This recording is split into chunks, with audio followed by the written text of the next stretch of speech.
오늘은 고린도전서 7장 결혼에 대한 이야기 이렇게 인데요. 에베소서나 또 이렇게 그 바울서신 감옥에 썼던 에베소서나 골로새서, 빌립보서 이런 보면 가정에 대한 아주 좋은 이야기들이 많이 나오는데요.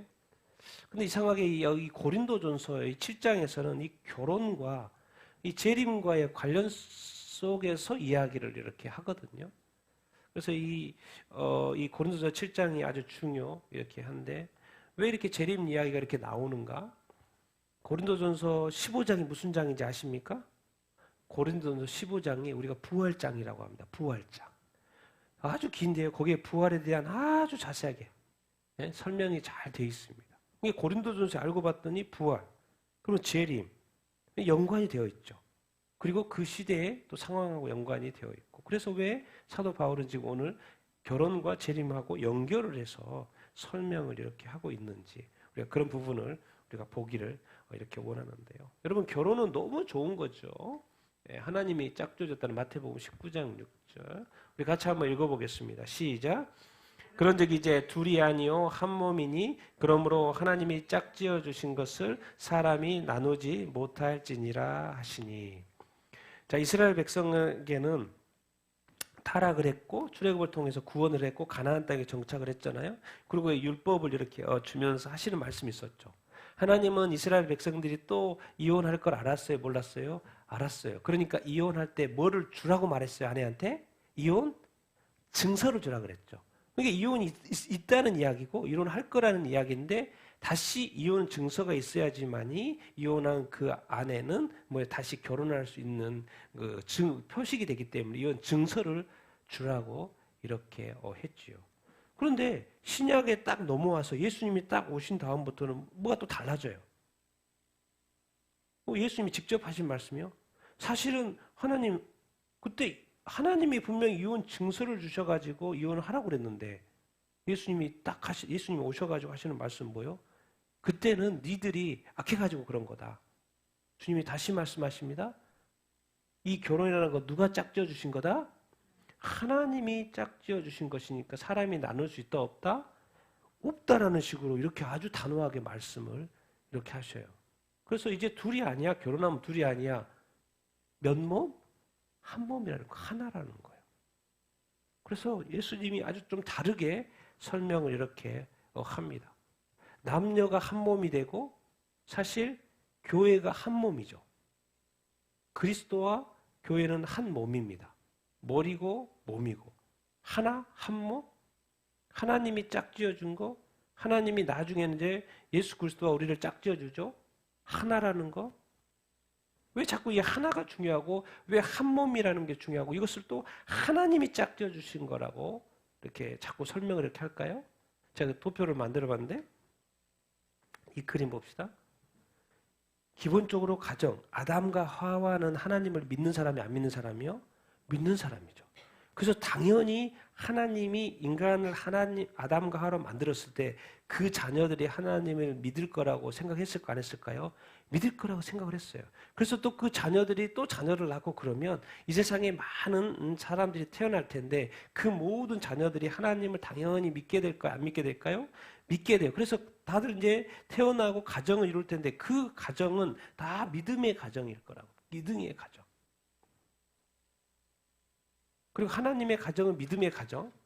그리고 하나님은 남편이고 아내고 남편에게 아내를 몇 명 얻으라 그런 거예요? 한 명을 줬어요. 아담도 하나, 하와 하나 이렇게 얻었던 것처럼.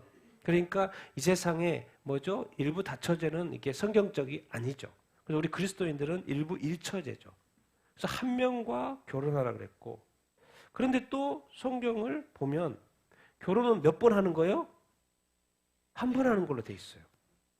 원래 인간이 타락하지 않았다면 몇 번 결혼할까요? 당연히 한 번 결혼을 할 것이죠. 그런데 인간이 타락하고 또 이제 이 하나님을 믿는 그 테두리 안에 벗어나는 사람들이 많이 생기는 거예요. 그러다 보니까 뭐예요? 이혼을 하게 이렇게 시작을 이렇게 하죠. 알고 봤더니 또 나중에 또 믿는 무리 안에서도 이스라엘 백성들 또 구약에 보니까 이혼을 이렇게 하고 그리고 오죽했으면 이혼 증서까지 주라고 말씀을 이렇게 하겠습니까? 그런데 원래는 결혼도 한 번만으로 이렇게 말씀을 하고 계시죠. 그래서 하나님이 짝져준 건 사람이 나눌 수가 없다는 거예요. 그래서 이렇게 이 이혼은 사실 좀 더 깊이 생각을 해봐야 되는 것이죠. 왜 그래요? 하나님을 믿고 한 명이고 한 번이어야 돼요. 그러니까 우리가 예수를 이제 신약에 와서 우리가 성도들이 예수님을 딱 이렇게 믿잖아요. 그러면 예수님과 약혼한다 그러잖아요. 결혼식은 나중에 어린 양의 혼인잔치 거기에서 결혼식을 올리는 것이고 우리가 예수 그리스도하고 약혼 어떤 약속 관계에 딱 이렇게 들어가요. 그런데 예수님이 깜짝 놀래요. 분명히 자기하고 약혼을 했는데 어느 순간 떠나가 버려. 교회를 떠나가 버려. 믿음을 버려버려. 다시 세상으로 가는 거예요. 예수님이 깜짝 놀라는 거죠. 그건 뭡니까? 천국에 왔다가 지옥에서 천국으로 왔다가 다시 지옥으로 가는 거예요. 그래서 예수님은 신약에 와서 딱 예수님 오셔는 하나님이 짝져준 거라고 딱 그것도 못을 박아요. 그러니까 예수님을 이제 그 믿음 안에서 자라가야지 예수님을 다시 떠나가면 안 된다는 것을 가르쳐 주고 이렇게 있습니다. 그래서 한 번이라는 이것을 왜 신약에서 또 이렇게 강조 이렇게 하는 어떤 이유가 이렇게 있는 것이죠. 여러분 창세기 우리가 너무나도 잘 아는 본문이 있죠. 같이 한번 읽어보겠습니다. 시작. 하나님이 자기 형상 곧 하나님의 형상대로 사람을 창조하시되 남자와 여자를 창조하시고 하나님이 그들에게 복을 주시며 하나님이 그들에게 이르시되 생육하고 번성하여 땅에 충만하라 땅을 정복하라 바다의 물고기와 하늘의 새와 땅에 움직이는 모든 생물을 다스리라. 이러므로 남자가 부모를 떠나 그의 아내와 합하여 둘이 한 몸을 이룰지로다. 마치 청년이 처녀와 결혼함 같이 신랑이 신부를 기뻐함 같이 내 하나님이 너를 기뻐하시리라. 아멘. 이 결혼이라는 것은 뭐죠? 하나님이 제정하신 것이죠. 하나님이 제정하신 거 여러 가지 있죠. 뭐 율법도 주셨지만 우리가 가장 창세기 앞부분에 뭐예요? 6일 동안 창조하시고 7일째 하나님이 안식하셨죠. 그래서 안식일을 지키라고 말씀하셨죠. 하나님이 그렇게 하신 거예요. 이 결혼도 뭐예요? 이 말씀도 하나님이 만드신 거예요. 결혼 제도도 하나님이 한 거예요. 그리고 인간이 노동하도록 이렇게 하는 것도 뭐예요? 다 하나님이 다 만드신 것들이에요. 그러니까 이제 오늘은 이 결혼 부분에 있어서 하나님이 하나님의 형상대로 남자와 여자로 만들었다. 그래서 이 세상에서 사람을 대하는 이 모습이 아주 달라야 돼요. 죽게 하듯 해야 된단 말이 뭔 말이냐면 하나님의 형상이 믿든 믿지 않든 간에 그게 하나님의 형상이기 때문에 우리가 조심해야 된다고 조심해야 됩니다. 그래서 사랑하라. 원수까지도 사랑하라. 그 원수도 하나님의 형상대로 만들어진 존재거든요. 그런데 변질된 것이죠. 그래서 구약에는 원수를 사랑을 미워해라 이렇게 했는데 신약에 와서는 예수님이 온 다음부터는 천국문이 열리고 지옥문이 열린 거기 때문에 이제는 사랑하는 쪽으로 원수조차도 사랑하라. 왜 남자와 여자를 만들었어요? 생육하고 뭐하게? 번성해요. 지금 인류가 지금 몇 명 살아요? 80억이나 살아요. 이거요. 번성. 지금 이렇게 많은 인류가 이 땅에서 살아본 적이 없죠. 번성. 그래서 돈 번성하면 또 부족하지 않는데 또 넉넉하잖아요. 번성한 거예요. 땅에 충만했고. 땅을 정복했죠, 다. 나라별로 다 나눠놨잖아요, 섹터로.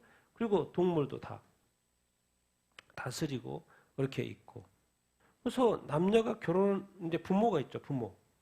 부모를 떠나라고 돼 있어요. 부모로 계속 사는 게 아니죠. 부모를 떠나서 남자가 그의 아내와 뭐예요?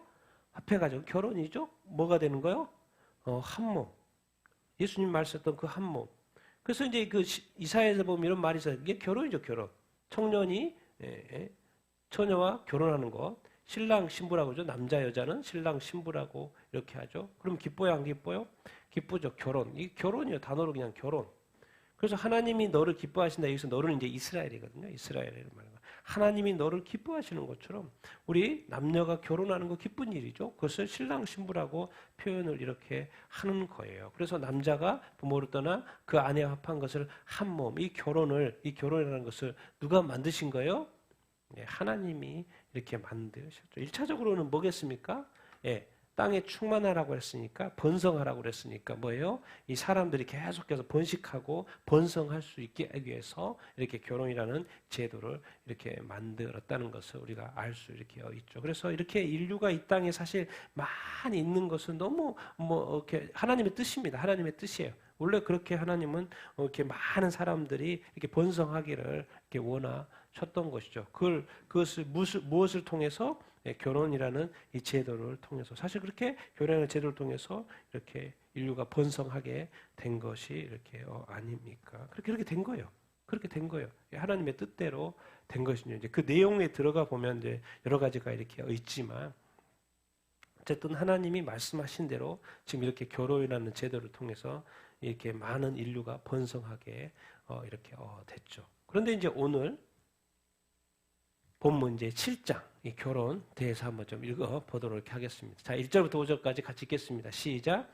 너희가 쓴 문제에 대하여 말하면 남자가 여자를 가까이 아니함이 좋으나 음행을 피하기 위하여 남자마다 자기 아내를 두고 여자마다 자기 남편을 두라. 남편은 그 아내에 대한 의무를 다하고 아내도 그 남편에게 그렇게 할지라. 서로 분방하지 말라. 다만 기도할 틈을 얻기 위하여 합의상 얼마 동안은 하되 다시 합하라. 이는 너희가 절제 못함으로 말미암아 사탄이 너희를 시험하지 못하게 하려 함이라. 아멘. 자, 왜 지금 이 사도 바울이 고린도 교회, 지금 에베소 3차 전도 여행 중에 에베소에서 고린도에 편지를 이렇게 썼는데 거기 왜 편지를 쓴 거예요? 먼저 그쪽 고린도 교회에서 뭘 한 거예요? 너희가 쓴 문제, 그러니까 먼저 질문을 던진 거예요. 지금 고린도 교회에 이 결혼이 아주 여러 가지 문제 중에서 결혼 문제가 이렇게 이슈가 이렇게 있는 거예요. 결혼해야 돼요? 말아야 돼요? 그 질문, 왜 그런 질문을 했을까요? 다 결혼하고 살고 있고 그런데 예수님을 믿고 났더니 이 생각이 드는 거예요. 왜요? 그 사이가 지금 고린도에는 무슨 사이예요? 완전 우상숭배의 사이예요.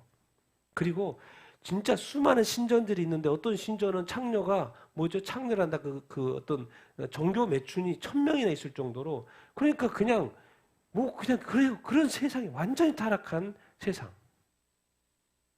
근데 예수님을 딱 믿고 났더니 그런 게 사실 금지되는 거예요. 그런데 세상은 이래. 그러니까 막 이게 힘든 거예요. 결혼 안 하는 게 낫지.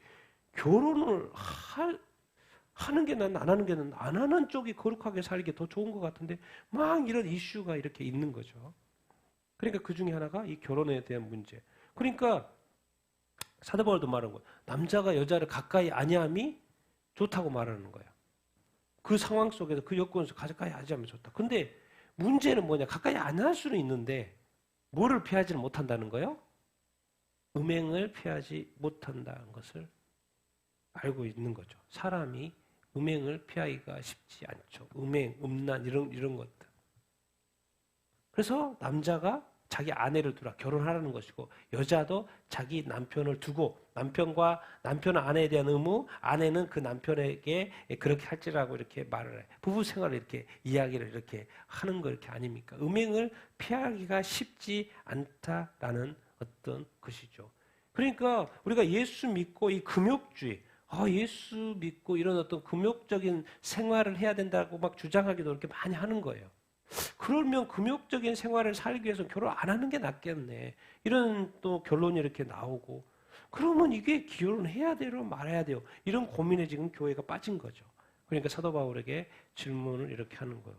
그렇지. 만약에 그렇게 금욕적인 삶을 살고 싶으면 결혼 안 하는 게 좋은데 그런데 또 사람이 이 성적 타락을 피하기는 또 쉽지 않다라는 거예요.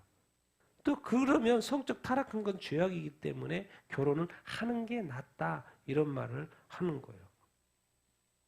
그냥 쉽게 이렇게 설명하면 됩니다. 요즘 말로.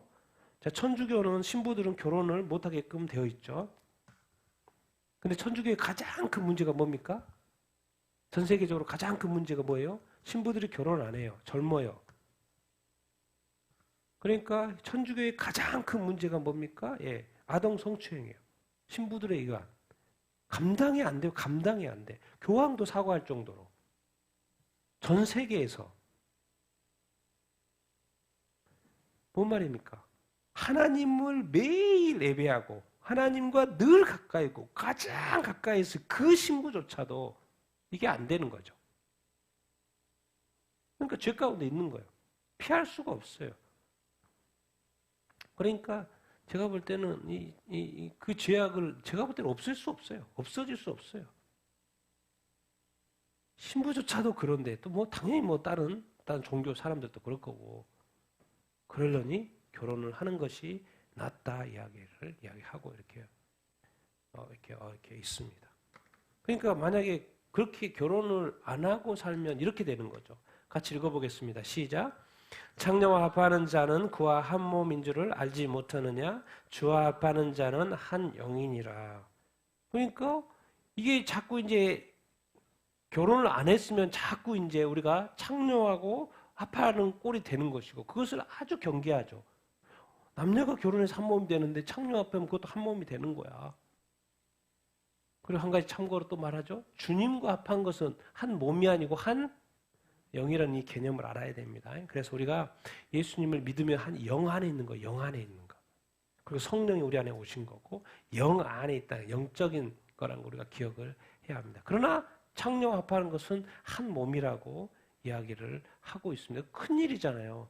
그러면 성적 타락이 되는 것이고 성경의 기준에 의해서 죄가 되는 것이죠. 이건 반드시 회개해야 될 죄인 거죠.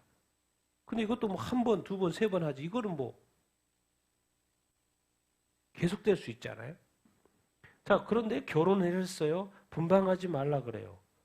기도할 틈을 위해서는 잠시 할 수 있다는 거죠. 이것도 합의해서 잠시 하되 다시 합하는 것이고.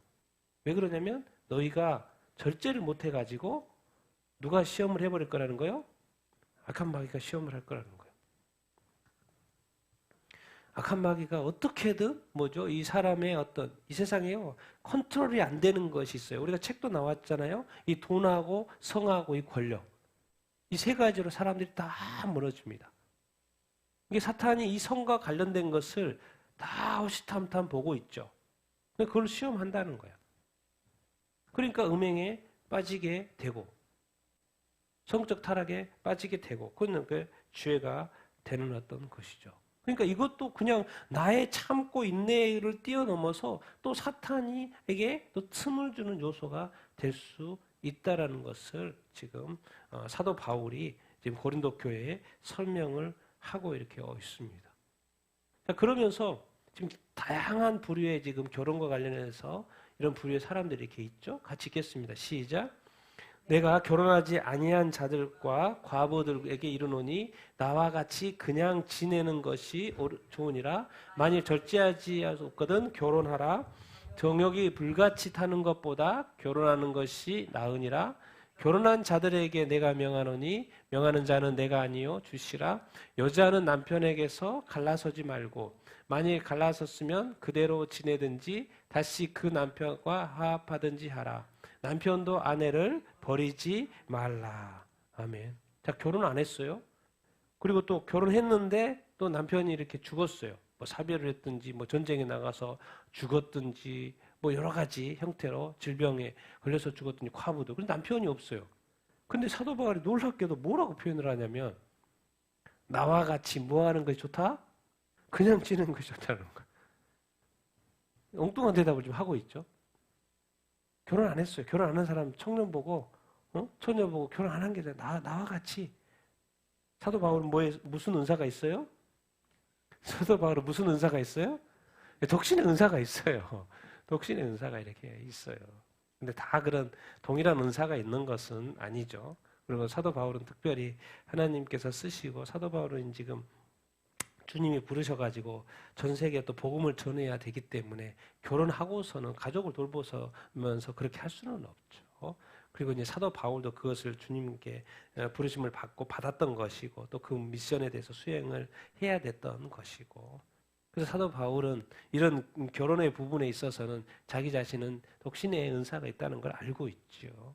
근데 지금 이 문제는 이 고린도 교회 사람들에게 이상하게 결혼 안 했으면 뭐요? 나와 같이 지내는 것이 좋다. 이제 더 이제 구체적으로 나중에 왜 그렇게 말하는지 설명을 이렇게 하는데요.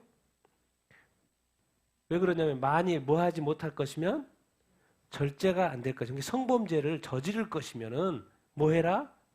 결혼해라. 안 하는 것도 그냥 지내는 게 좋은데 그저 결혼하라는 거예요. 절제를 못할 것 같으면. 왜 그래요? 하나님이 이 세상에 이 성과 관련해서는 딱 한 부류에게만 허락해 줬어요. 그게 뭐예요? 결혼한 부부에게만 허락이 됐어요. 이 성은. 지금은 이 세상은 지금 하도 타락해가지고 상품화돼가지고 이렇게 날린 거지. 하나님은 딱 하나. 결혼한 부부에게만 허락한 것이 성인 거예요. 그러니까 성적인 이것은 결혼하라는 거예요. 절제가 안 될 거면 결혼을 하라는 거예요. 이게 하나님의 원칙인 것이죠. 정욕이 부릴 듯 해가지고 뭐요? 죄를 지으면 안 된다는 것이죠. 왜? 죄를 지으면 하나님이 처벌을 할 수밖에 없으니까. 그러면 결혼했는 사람 어떻게 해요? 여자는 남편에게서 뭐 하지 말고 갈라서지 말고 남편도 아내를 뭐 하지 말라? 버리지 말라. 아니 당연히 이제 무슨 이슈가 있냐면 결혼했는데 남편이 아내가 안 믿어요. 그러면 어떻게 되는 거예요, 이거? 갈라서야 되는 거예요? 말아야 되는 거예요? 아니, 왜 안 믿지? 이렇게 믿었으면 좋겠는데 남편이 아내가 안 믿어요. 결혼을 해버렸어. 어떻게? 이런 이슈가 막 생기는 거예요. 그럼 갈라서야 되나? 갈라지 말아야 되나? 그 당시에는요, 이 고린도 이 도시가 워낙 무역, 상업이 막 발달한 도시이기 때문에 그리고 막 신전도 너무나도 많고 그래가지고 이 성적으로 아주 부도덕한 도시입니다. 종교 매출 말했잖아요. 어느 종교 신전에서는 1000명씩이나 있다니까. 그리고 그것이 종교 의식이에요. 그러니까 거기에 가는 사람은 거기 종교 뭐죠? 거기에 뭐 제물을 바치고 종교 의식에 참여하는 거예요. 이것이 그냥 그 당시에 자연스러운 거예요. 그런데 딱 예수님을 딱 믿고 났더니 그것이 아니라는 걸 알게 되는 것이죠. 그리고 그 당시에는 뭐가 많아요? 그냥 이혼하는 거예요. 이혼하는 거예요. 이런 사회 속에서 기독교가 딱 들어왔어요. 그래서 이제 이 기독교가 결혼에 대한 이 관념들을 배우게 된 거예요. 결혼관에 대해서 배우게 된 거예요. 그러면 어떻게 해야 되냐는 이런 질문을 지금 사도 바울에 던지고 이렇게 있는 것이죠. 당연히 교회가 영향을 받았을까요? 안 받았을까요? 고린도 교회가 영향을 받은 거죠. 그래서 자꾸 이제 교회에 대해서도 막 이혼이 발생하는 거예요. 남편이 안 믿네, 아내가 안 믿네. 그러니까 뭐예요? 갑자기 막 이혼을 하려고 하는 거예요. 그리고 또 자꾸 금욕적인 성을 추구하는 사람이 자꾸 이렇게 생기는 거예요. 그럼 또 가정에 또 문제가 이렇게 되는 거예요. 그리고 지금 막 이것 때문에 아주 복잡해진 거예요. 지금 이 고린도 이렇게 교회가. 여러분 똑같죠? 지금 고린도 사회의 이 성적 부도덕 이것이요. 우리 이혼 많은 거 대한민국에 지금 몇 프로라고 합니까? 이혼율이 그냥 통쳐서 50%라고 합니다. 대한민국에 다음 이제 이혼율이 높으면 뭐가 파괴됩니까? 가정이 파괴되죠. 그 다음에 뭐가 이제 누구한테 또 문제가 돼요? 자녀들한테 문제가 이렇게 됩니다. 옛날에도 그랬는데 지금 한국 사회가 그리고 여기에 또 동성애까지 붙어가지고요. 한국은 지금 완전히 자살률 1등, 이혼율 1등. 또 그러면 이제 지금 우리가 보이지 않지만요. 나중에 터질 문제가 뭐냐면 이 아이들의 정서적인 문제. 부모로부터 원래 하나님에 대한 신앙을 전수받았어야 했었고 그리고 말씀을 배웠어야 됐었고 그래서 계속해서 하나님을 믿는 자녀로 컸어야 됐는데 하나님도 몰라. 정서적으로 불안해. 그러다 보니까 뭐예요? 이제 애들이 커가. 이 애들이 커서 사회에 진출해서 이 사회에 잘 부적응해.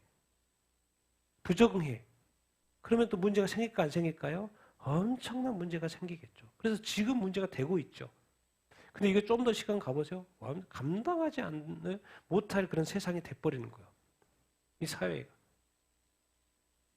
지금 그래서 이 한국이 앞으로 이렇게 문제가 이렇게 많은 거죠. 가정이 파괴되어 있고, 이혼율이 높아지고 있는. 그래서 아이들은 혼란 속에 이렇게 있는.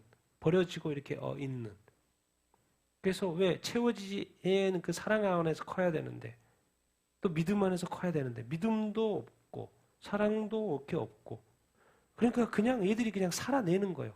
죽지 못해 사는 거죠. 근데 그 애들이 이제 컸어요. 그럼 이 사회는 아주 무서운 사회가 되는 거죠. 그러면서 그 아이도. 최근에 무슨 일, 신문 보셨죠, 여러분? 얘가 태어난 지 한 살도 안 됐어요. 몇 개월 됐어요. 부부가 싸웠어요? 안 싸웠어요? 싸웠어요. 그래서 남편이 화가 났는지 나가버렸어요. 그러니까 아내가 어떻게 버렸어요? 몇 개월 된 아기를 창문 밖으로 던져버렸죠. 그래 얘가 죽었어 안 죽었어요? 죽었어요. 그래 아들이 남편이 또 이렇게 생각이 바뀌었는데 돌아왔어요. 왜 애가 없네? 그래서 나중에 밖에 던졌는지 알게 됐고 아내는 또 살인죄로 잡혔고. 모발이 이게 어떻게 된 거죠? 가정이 하루아침에 잠깐 싸운 것 때문에 풍지박산 난 거죠.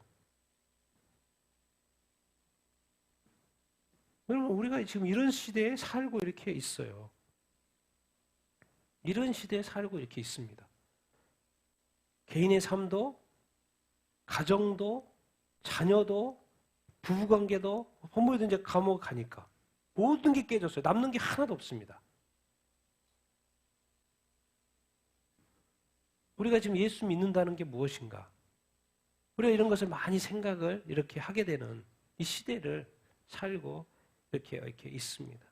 왜? 그 시대하고 아주 비슷해 가고 있기 때문에. 그래서 우리 교회의 문제에도 여러 가지 이슈가 이렇게 있는 것이죠.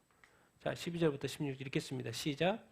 그 나머지 사람들에게 내가 말하노니 만일 어떤 형제에게 믿지 아니하는 아내가 있어 남편과 함께 살기를 좋아하거든 그를 버리지 말며 어떤 여자에게 믿지 아니하는 남편이 있어 아내와 함께 살기를 좋아하거든 그 남편을 버리지 말라. 믿지 아니하는 남편이 아내로 말미암아 거룩하게 되고 믿지 아니하는 아내가 남편으로 거룩하게 되나니 혹 믿지 아니하는 자가 갈리거든 갈리게 하라.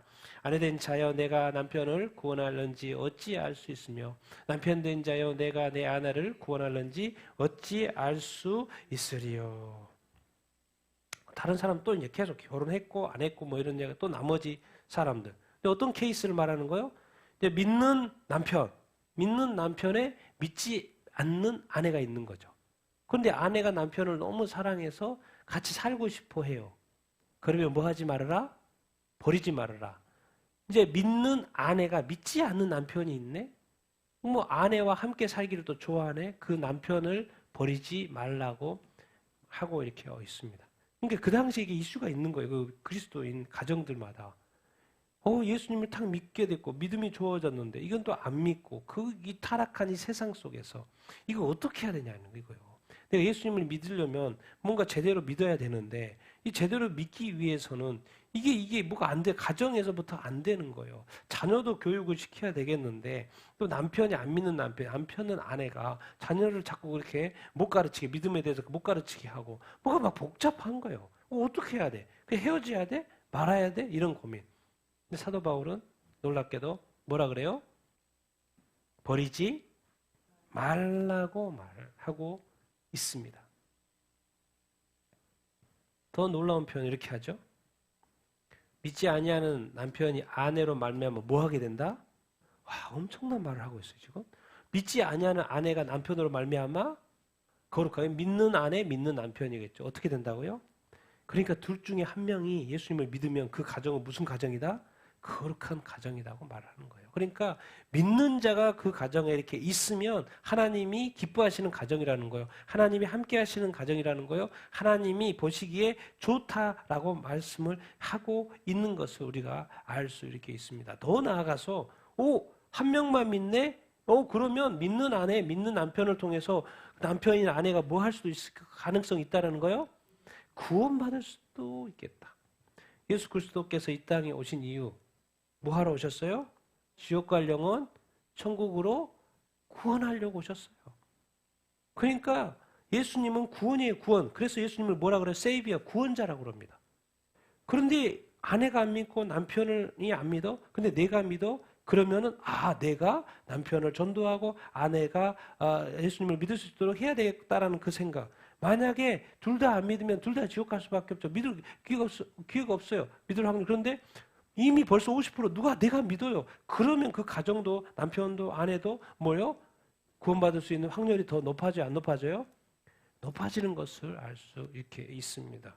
그래서 이것에 대해서 좀 더 우리한테 믿는 남편이나 아내에게 안심을 주기 위해서 아내로 남편으로 말미암아서 뭐 하게 되고 있다? 하나님이 원하시는 그 거룩.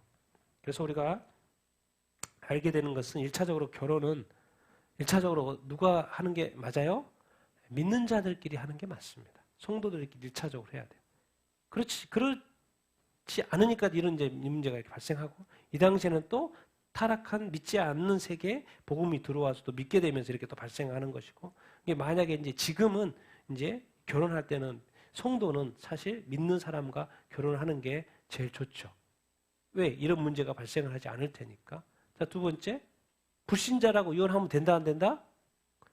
안 된다는 것을 또 가르쳐 주고 이렇게 있습니다. 불신자라고 결혼을 이혼하는 게 아니라는 것이죠. 왜요?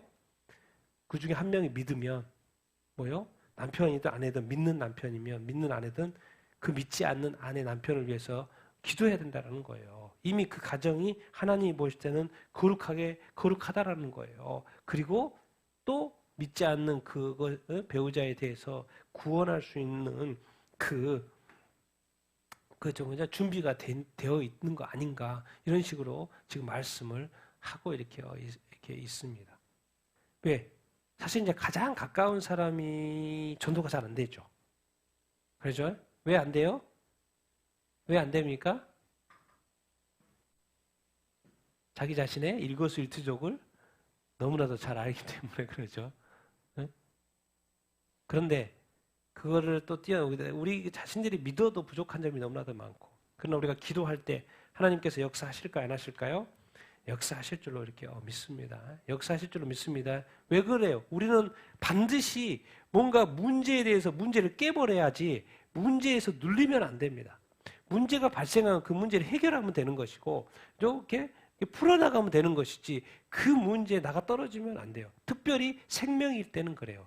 남편과 아내가 믿지 않는다 그래도 생명이에요, 아니에요? 생명인 거죠. 자녀들이 믿는다 안 믿는다 그래도 생명이 아니에요? 생명입니다. 생명은 뭐예요? 천국 가죠. 동물은 죽으면 끝이지만 사람은 천국과 지옥 둘 중에 한 곳에 갈 수밖에 없어요. 그러니까 이 세상에서는 죽을 때까지 구원의 기회를 받는 것이 아주 중요하고, 계속해서 누군가의 구원을 위해서는 목숨 걸고 계속 해야 되는 것이죠. 이 세상에 아무리 먹고 사느라고 바빠도요, 구원을 놓쳐버리면 안 된다는 거예요. 그래서 이 구원을 위한 중보기도는 계속해서 해야 되는 줄로 이렇게 믿습니다. 그래서 1차적으로 믿는 사람 남편 아내가 있으니까는 불신자라고 함부로 그렇게 하면 안 된다는 거예요. 오히려 구원을 위해서 노력하는 것이 맞다, 이렇게 말하고, 더 안심스러울 거는 너로 말미암아 거룩한 가정이다, 내가 너와 함께 하고 있다, 이렇게 가르쳐 주고 이렇게 있어요. 그런데 오늘 이런 말씀을 이제 사도 바울이 하죠. 같이 한번 읽어보겠습니다. 시작. 처녀에 대하여는 내가 주께 받은 계명이 없으되 내 생각에 임박한 환난이 좋으니라. 내가 아내에게 매었느냐 노이기를 구하지 말며 아내에게서 노였느냐 아내를 구하지 말라. 그러나 장가가도 시집가도 죄 짓는 것이 아니로되 고난. 형제들아, 그때가 단축되어진 고로 그 이후부터 안에 있는 자들은 없는 자같이 하며 우는 자들은 울지 않는 자같이 하며 기쁜 자들은 기쁘지 않은 자같이 하며 매매하는 자들은 없는 자같이 하며 세상 물건을 쓰는 자들은 다 쓰지 못할 것 자같이 하라. 이 세상의 외형은 지나감이라. 아멘. 그리고 이제 또 처녀에 대해서, 아직 결혼하지 않은 처녀죠. 근데 결혼에 대해서, 근데 처녀에 대해서는 특별히 자기가 주께 받은 계명이 없다고 하시면서 자기 생각에는 사도 바울이 말하는 거죠. 무엇을 언급해요? 임박한 환난을.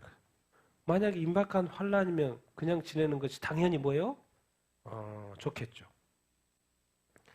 뭔 말입니까? 임박한 환난은 갑자기 뭐 결혼 이야기하면서 이걸 쓰고 있어요. 뭐예요? 사도 바울은 이제 직감하고 있죠. 이 로마 제국이 교회를 엄청나게 핍박할 거라는 것을 알고 있습니다. 그런데 고린도 교회가 세워졌지만 이 교회가 엄청난 핍박을 로마 제국으로부터 받을 거라는 걸 알고 있어요. 그 로마 제국의 1차적으로는 뭐예요? 그 임박한 환란인 거죠. 그러니까는 이 결혼 임박한 환란의 입장에서 보면은 결혼을 안 하는 것이, 처녀 입장에서는, 총각 입장에서 결혼 안 하는 것이 더 낫죠. 그냥 지내는 것이 맞죠. 그 말이에요, 지금. 임박한 환란의 이 관점에서 보니까.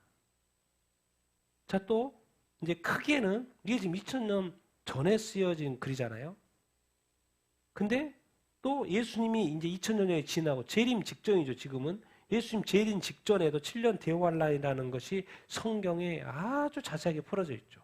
이 세상이 완전한 대환란 가운데 들어갑니다. 만약에 임박한 이 환란이 있다면 당연히 그냥 지내는 것이 좋죠. 뭐 아내가 매었어요? 그럼 너희 길을 구하지 말고. 그러니까 이제 아내가 있어요. 결혼이 됐어요. 그걸 또 뭐 이렇게 이혼했다가 또 결혼하고 이럴 저기가 없어요. 시간이 없어요. 아내에게 또 놓였느냐? 아내를 또 구하지도 말래. 왜? 그럴 뭐 저기도 없어요, 지금. 그렇지만 또 꼭 이야기를 해요. 그렇다고 해도 시집 가고 장가 가고 시집 가는 것은 뭐 하는 게 아니다? 죄 짓는 것은 죄하고는 상관이 없다. 시집 가고 싶으면 가는 것이고 장가 가고 싶으면 가는 것이고 결혼은 자기 의지에 따라서 자기가 원하는 대로 할 수 이렇게 있는 것이죠. 그러면서 사도 바울이 그거는 뭐 원칙대로 하면 되는 건데 형제들아 내가 이 말을 하는 지금 왜 이 말을 하는 것은 그때가 뭐가 됐다? 단축되어졌다. 이 말을 하고 이렇게 있어요. 위에서는 임박한 환란 그때가 단축되었다. 근데 놀라운 것은 이게 지금 언제인 거예요? 2000년 전인 거예요. 자, 예수님이 이 땅에 오셔가지고 죽으시고 부활하시고 40일 동안 있고 50일 때 또 40일 있은 다음에 승천을 이렇게 하셨죠. 그래서 이제 이때는 예수님이 승천하신 지 한 25년 정도 된 때입니다. 근데 예수님이 이 땅에 있으면서 무슨 말씀을 하셨냐면 이 세대가 지나가기 전에 이 일들이 다 일어날 것이라고 말씀하셨는데 그 일들이 뭐냐면 어느 타임에 말씀하셨냐면 마태복음 24장이니까 뭐예요? 이 세상의 재앙, 종말 때에 그 말씀을 하신 거예요. 그러면서 이 세대가 지나가게 돼. 그 당시에 그 세대는 몇 세대겠습니까? 한 30년 정도. 근데 지금 딱 25년 차 됐네? 그러니까 지금 이 교회 내에 뭐가 팽배하냐면 예수님이 다시 오심, 재림하신다는 그 의식이 팽배해져 있어요. 25년? 이제 조금 있으면 예수님 오겠네. 왜? 한 세대 딱 30년? 그러면 이제 예수님 다시 오실 때가 됐네? 근데 그 의식이, 재림 의식이 교회 내에 가득 있는 거예요.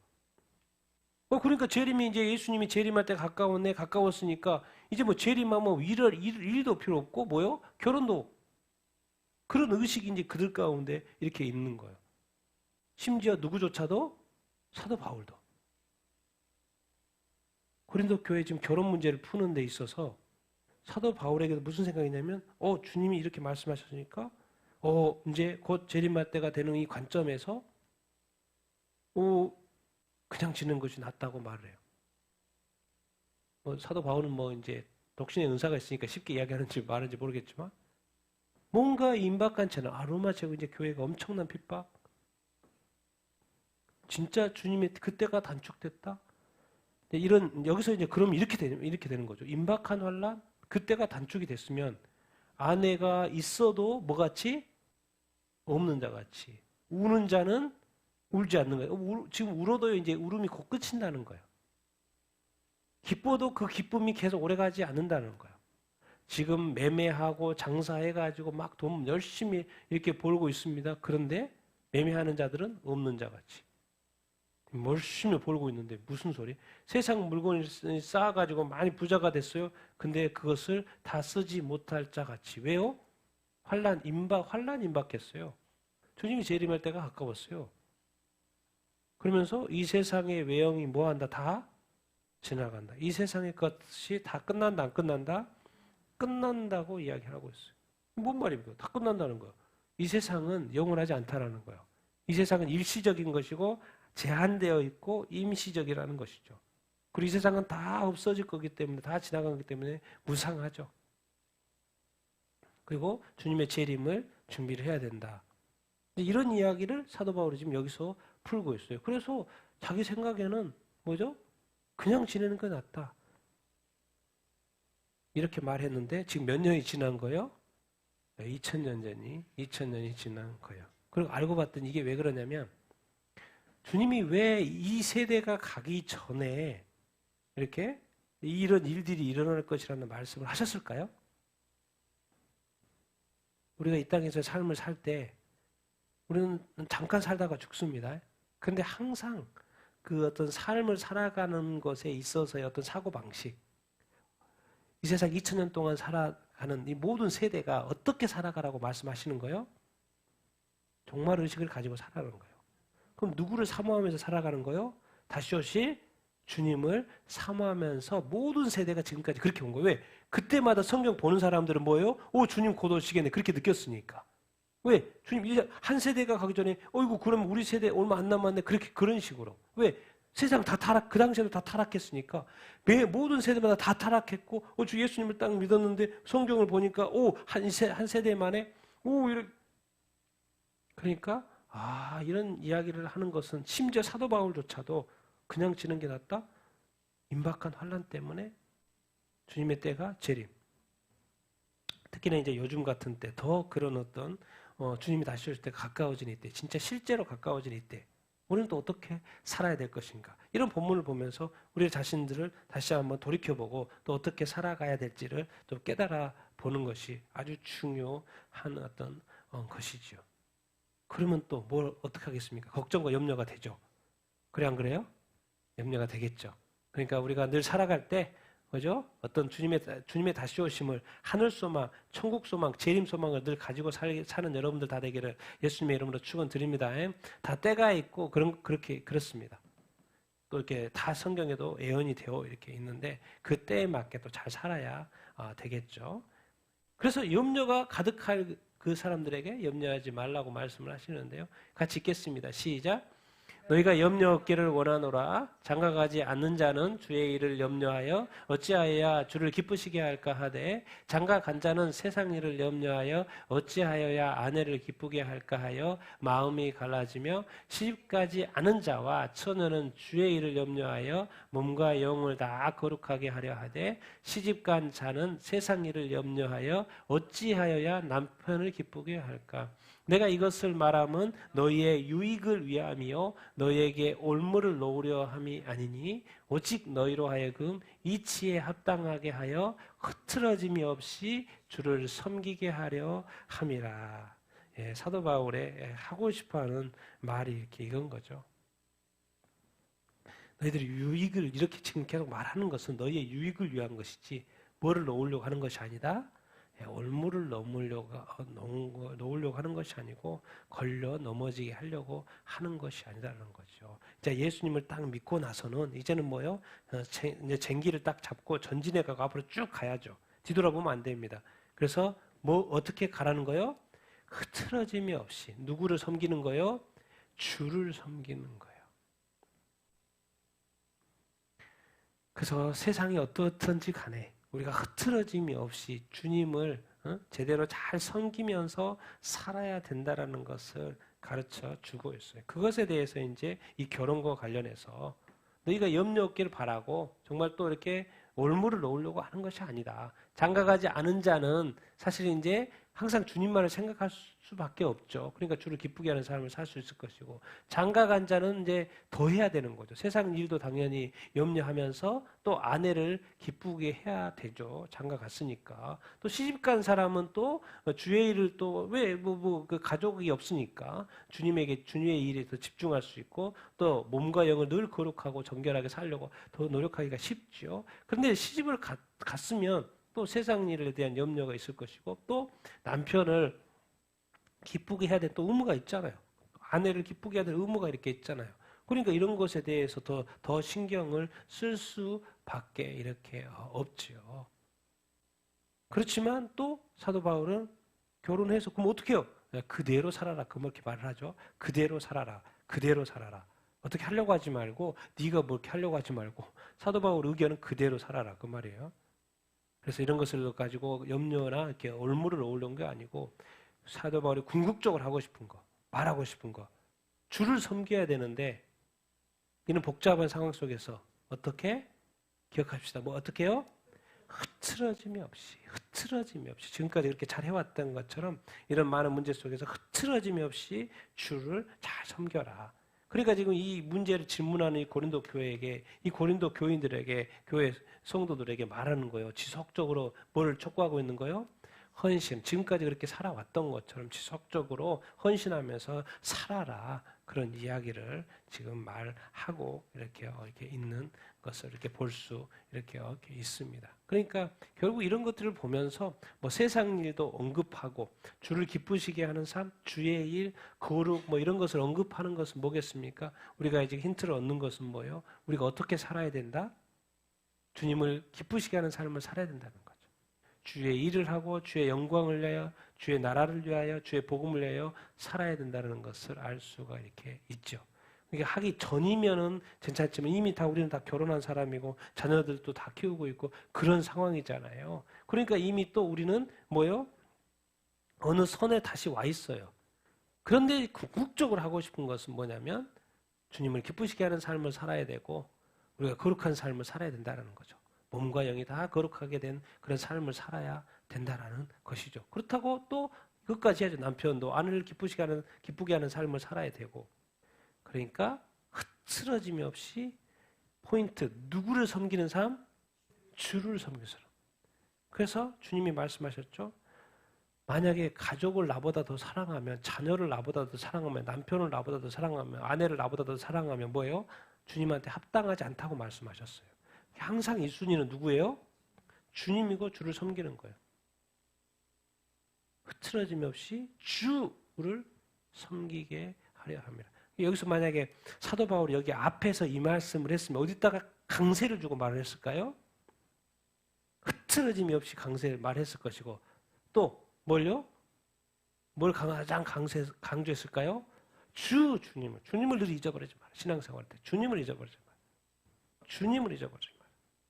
그것을 말했을 것 같습니다. 그래서 고린도 교회에 주님을 흐트러짐 없이 섬기기를 원한다. 지속적으로 헌신하며 신앙생활 하기를 바란다. 그런 이야기를 하고 이렇게 있습니다. 그래서 마지막에 이 말씀 자 같이 읽겠습니다. 시작. 그러므로 만일 누가 자기의 약혼녀에 대한 행동이 합당하지 못한 줄로 생각할 때 그들로 결혼하게 하라. 그러나 그가 마음을 정하고 자기 뜻대로 할 권리가 있어서 그 약혼녀를 그대로 두기로 하여도 잘하는 것이고 그러므로 결혼한 자도 잘하거니와 결혼하지 아니하는 자는 더 잘하는 것이니라. 아내는 그 남편이 살아있는 동안에 매여 있다가 남편이 죽으면 자유로워 자기 뜻대로 시집갈 것이나 주 안에서만 할 것이니라. 그러나 내 뜻에는 그냥 지내는 것이 복이 있으리로다. 나도 또한 하나님의 영을 받은 줄로 생각하노라. 아멘. 이제 여기는 번역을 약혼녀라고 했는데 이제 그 킹제임스 버전에 보면 버지니 버전. 그래서 여기 원래 이제 킹제임스 버전이나 다른 번역을 보면 그 부모의 어떤 자기의 처녀 딸을 자기 부모의 처녀 딸로 해석하는 번역이 또 많습니다. 그래서 자기의 처녀 딸에 대한 그 결혼을 시킬까 말까 이건 거죠. 그래도 결혼시켜라. 그리고 결혼하기 싫다고 하면 뭐요? 그대로 둬도 괜찮다. 자기 딸이 그냥 결혼하기 싫다고 그러면 그대로 놔둬도 된다라는 거예요. 뭐 약혼녀라고 약혼했으니까 결혼하든지 또 약혼으로 해서도 결혼 안 해도 그대로 두다. 그대로 두는. 처녀딸이 결혼해도 오케이. 왜? 결혼하는 거나 결혼하지 않는 거나 다 뭐 하는 거예요? 잘하는 거예요. 근데 더 잘하는 건 뭐다? 결혼을 안 하는 거예요. 아내가 남편이 이제 사별을 한 거죠. 남편이 죽였으니까 사별을 했어요. 그러니까 다시 시집을 갈 수 이렇게 있죠. 근데 사도 바울은 조건을 하나 걸어놨어요. 누구 안에서만 결혼해야 된다? 주 안에서. 이건 뭔 말이에요? 반드시 누구하고만 결혼해야 된다? 불신자하고 결혼하면 안 되고 신자, 성도하고만 결혼해야 한다는 것을 강조하고 있어요. 사도 바울은요. 이제 고린도 후서에 보면 3층전까지 경험했습니다. 주님이 진짜인 줄 알아요? 그러니까 예수님에 대한 믿음이 흐트러지면 절대로 안 돼요. 결혼을 통해서 흐트러지든지 자기 어떤 신앙이 어떤 식으로든 흐트러지는 것을 사도 바울이 용납할 수가 없어요. 왜? 천국 과정은 실제니까. 그러니까 결혼이 또 여기서 아내가 이제 남편이 죽었으니까 다시 재혼할 수 있죠. 근데 반드시 이 믿음이 빼앗기지 않도록 반드시 누구한테? 믿는 자와 결혼할 것을 사도 바울은 정말 이렇게 어떻게 보면 엄히 말하고 이렇게 있는 것이죠. 왜? 이 세상에서 자기 믿음을 잃어버리면 구원을 잃어버리는 것이고, 근데 그것이 뭐예요? 가장 자기가 가까운 남편이고 아내면 그것만큼 슬픈 일이 없습니까? 어디가 있습니까? 그래서 마지막에 또 하고 있어요. 또 재혼해야 된다면 주 안에서, 반드시 주 안에서 믿음 안에서 믿는 자와 해야 된다. 그런데 사도 바울은 뭐예요? 재혼할 것보다는 자기 생각에는 그냥 지내는 것이 더욱 뭐가 있다? 복이 있다. 모르겠습니다. 사도 바울은 자기가 이제 독신이고, 그래서 사도 바울은 주를 위해서 살았고, 지금 3차 전도여행까지 그렇게 지금 한 20년 이렇게 복음 전하면서 살았잖아요. 그러니까 이것이 자기 자신에는 복음과 이 천국과 영생, 예수 믿는 이 믿음이 전부인 거예요, 전부. 그리고 모든 것이 너무나도 분명해요. 그러니까 사람들에게 이런 어떤 상황들이 발생을 했을 때 어떻게 하면 믿음을 끝까지 거룩하고 정결하게 흐트러짐없이 잘 지킬 수 있는가를 생각을 하는 거죠. 사도 바울이 이거 내 말인 것 같지? 아니요. 이런 말을 합니다. 누구의 영을 받은 줄로? 하나님의 영은 누굽니까? 성령. 성령이 자기 자신과 함께 있는 가운데에서 내가 지금 이 말을 하고 있다는 거예요. 뭐요? 그냥 지낸 것이 낫다고 이렇게 더욱 복이 있다라고 말하는 것은, 왜? 하나님은 결혼체를 만들어 결혼하라고 그랬는데 지금 사도 바울은 그냥 지내는 것이 낫다고 지금 말을 하고 있으니까 이게 그렇지만 나도 하나님의 영 안에서 지금 말한다라고 말을 하는 것은 뭔가 불일치되면 안 된다는 거잖아요. 근데 그것이 다 하나님의 영 안에서, 성령 안에서 그런 것이고, 다 이것도 하나님의 뜻 가운데서 하는 말이다라고 말을 하고 있어요. 그래서 특별히 여기서 고린도서 7장에서 어떤 관점에서 지금 말을 하고 있어요? 그 당시 분위기, 임박한 환난, 그리고 그 하나님의 때가, 주님이 재림의 때가 가까워졌다는 그 상황들. 그런데 상황 속에서 사람들에게, 결국에는 이제 2000년이나 지난 동안 이렇게 지났는데, 거기서 그래서 이제 우리가 보는 게 포인트는 뭡니까? 우리가 믿는 이 믿음을 뭐죠? 끝까지 거룩하고 정결하게 잘 지켜야 된다는 것이 아주 중요하다는 거예요. 음행을 피하는 것이 얼마나 중요하고 죄를 짓지 않는 것이 얼마나 중요한 것이에요. 이 시대에 가정이 다 무너져가고 이렇게 있습니다. 사회가 지금 난리입니다. 뭐 동성애로 인해서 뭐 다양한 형태로. 정말 이 시대, 지금까지 어떤 동성애나 이런 동성 결혼은 그냥 끼리끼리 했는 것에 불과했는데, 이 시대는 뭡니까? 소돔과 고모라처럼 뭐예요? 이제 그것을 법으로 만들어서, 이런 시대는 지금까지 없었습니다. 하나님이 이게 죄라고 하는 그거를 법으로 만들어가지고 선진국부터 해가지고 그것을 다 지키고 있어요. 이런 시대가 지금까지 없었어요. 옛날에 이렇게 발전하지도 않았어요. 이렇게 세상이 좋아지고 있는데 그 가장 잘 사고 가장 기독교 혜택을 가장 받고 하나님의 복을 가장 많이 받은 그 선진국들, 기독교, 서방, 유럽, 그런 어떤 오세아니아, 미국, 남미, 이런 하나님의 축복을 가장 많이 받는 사람들이 하나님이 가장 싫어하고, 지금도 계속해서 음행을 피하기 위해서는 결혼해라, 이렇게 하나님이 그 음행에 대한 죄가 얼마나 큰지. 사실 음행이 뭔지 아십니까? 정확히 말하면 10계명, 하나님의 다른 신을 섬기는 거예요. 오직 하나님만 믿어야 되는데 같이 믿는 거예요. 그래서 요즘에 종교 통합 시대에 있는 게 뭐예요? 예수님도 구원자인데 저기도 구원이 있다고 말하는 거예요. 그러니까 이 세상에는 뭐 종교다원주의 모든 것이, 이 진리가, 절대 진리가 다 사라지고 다 상대 진리고 상대 구원자들이고, 그리고 뭐요? 하나님이 가장 싫어하는 것을 선진국들이 다 법으로 만들어가지고 이제 보호해줘요. 누가요? 믿는 사람들이. 그럼 하나님께 남는 게 뭐예요? 이렇게 축복했고 이렇게 하나님께서 함께 하셨는데 하나님을 배도하고 있죠. 누가요? 교회가. 축복받은 사람들이. 결국 사도 바울이 또 그런 것까지도 보는 거죠. 그렇게 보면 왜 그냥 지내는 것이 낫다고 말을 할까? 제가 곰곰이 생각해 보면 그렇게 좋은 거 이거 결혼 얼마나 좋습니까? 좋은 거 좋은 건데 왜?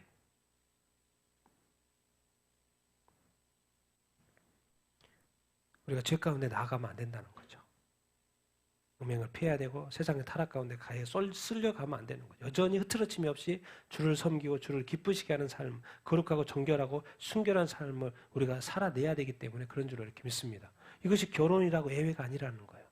결혼도 뭐예요? 순결한 가정이 돼야 되고 순결한 믿음의 이 순결함을 지켜 거룩함을 지켜야 된다는 것을 지금 말을 하고 있어요. 그리고 흐트러짐이 없이 그래야 된다고 말씀을 이렇게 하고 이렇게 있습니다. 그래서 오늘 사도 바울이 지금 결혼과 이 재림하고 연결해서 설명을 했을 때, 재림 주님 가까우실 때가 됐네. 정말 이렇게 지금 환란이 임박했네. 그렇다고 하면 뭐예요? 우리가 더 이렇게 믿음을 온전히 지킬 수 있는 그것을 선택해야 되지 않느냐 지금 그 말을 하고 이렇게 있는 것입니다.